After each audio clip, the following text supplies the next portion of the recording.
Hello guys, जर तुम्ही एक दिवसाच्या ट्रेकचा प्लॅन करत आहे तर हा व्हिडिओ नक्की सेव्ह करा. नेरळ स्टेशनपर्यंत तुम्हाला ट्रेनने यायचे आहे. नेरळ ते आंबिवली टॅक्सीने. आंबिवलीपासून पेठ गावापर्यंत 1 तासाचा ट्रेक आहे. पेठगाव ते कोथलीगड किंवा पेठचा किल्ला 1 तासाचा ट्रेक. कोथलीगडला पेठ किल्ला असेही म्हणतात.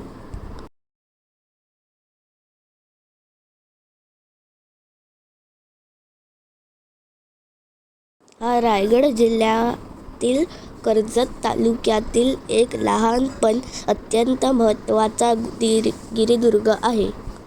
समुद्रसपाटीपासून सुमारे 3100 फूट उंचीवर हा किल्ला आहे. पायथ्यापासून बघा किती उंच आहे. सरळ चढण आहे चालायची.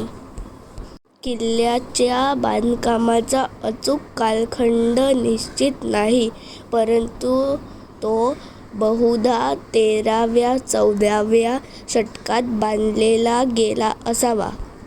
कोकणातून डेक्कनकडे जाणाऱ्या घाटमार्गावर लक्ष ठेवण्यासाठी हा किल्ला महत्त्वाच्या टेहळणी व संरक्षण किल्ला म्हणून वापरला जात असे.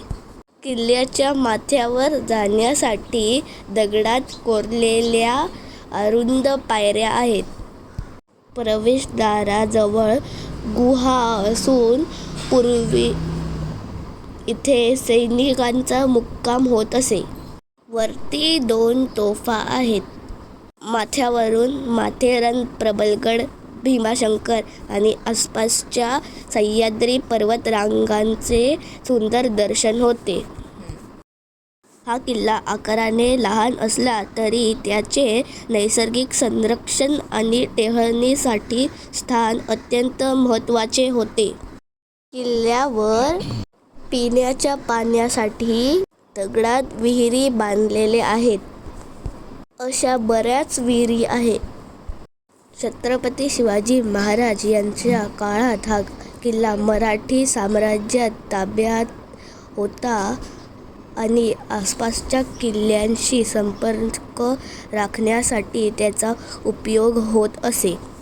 वरती भैरवनाथांचे मंदिर आहे. इसवी सन 1684 मध्ये अब्दुल कादीर यांच्या नेतृत्वाखाली मुघलांनी हा किल्ला जिंकला.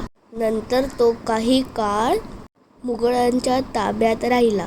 पुढे मराठ्यांनी पुन्हा अनेक किल्ल्यांवर नियंत्रण मिळवले आणि पेठ किल्ल्यालाही पुन्हा महत्त्व प्राप्त झाले.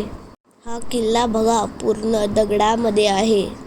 खरंच खूप पाहण्यासारखा आहे. या गुहेमध्ये पूर्वी सैनिकांचा मुक्काम होत असे. इथला आजूबाजूचा परिसर पहा.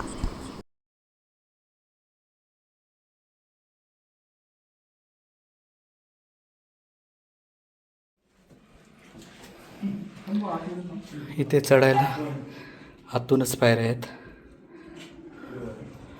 असं आपण चढून या साईडने वरती चढायचं आहे. व्हेंटिलेशनसाठी किंवा असे जुने तुटलेले दगड इथे पाहायला मिळतात.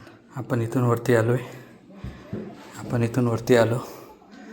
आता तेवढंच वरती चढायचं आहे.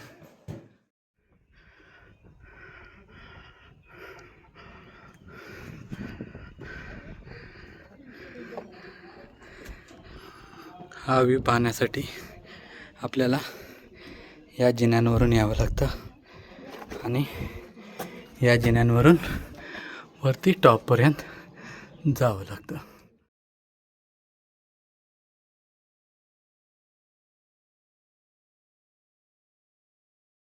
जिने चढल्यानंतर इकडे प्रवेशद्वार आहे.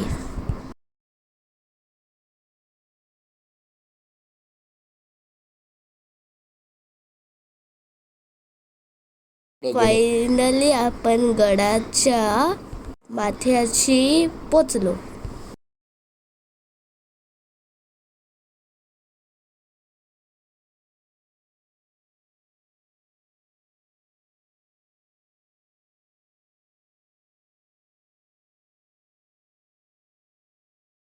हे समोर शंकराची पिंड दिसते, पिंडेसारखं शंकराची पिंड, बाजूला नंदी, हां. तो पदरगड. हां जस्ट त्याच्या उजव्या बाजूला म्हणजे लागूनच जो डोंगर आहे तो भीमाशंकर. हां तसा पदरगडापासून सरळ आपण गेलो की डाव्या बाजूला एक उंच किल्ल्यासारखा भाग दिसतोय, हां तो सिद्धगड आहे. हां सिद्धगडाच्या मध्ये त्या व्ही मध्ये एक असं शुल्क आहे, ती सिद्धाची लिंगी. तिथून भीमाशंकरला येण्यासारखी वाट आहे. हां आणि भीमाशंकरपासून हा जो सगळा पठार, हा पठाराचा भाग आहे. हां हा सह्य पठारच आहे सगळं. हां इथपर्यंत आपण आलोय. इथे एक पवनचक्की दिसतात. हा पवनचक्क्या म्हणजे कुसूरचं पठार. आणि त्याला एक छोटासा तुम्हाला नेडं दिसतंय. शेवटच्या पवनचक्कीच्या खाली एक डोंगराला होल दिसतोय, तोच नाखिंड आहे. नाखिंडचा एक छोटासा ट्रेक भरपूर लोक करतात. आणि हाच पुढे हा पुढे डाकचा किल्ला येतो, त्याच्या पुढे राजमाची, पुढे लोणावळा. असं लोणावळा ते भीमाशंकरचा हा अखंड एक छान ट्रेक आहे. 2 मुक्काम होतात मध्यंतरमध्ये. आज कोथळीगड हा ट्रेकर्ससाठी लोकप्रिय ट्रेक आहे.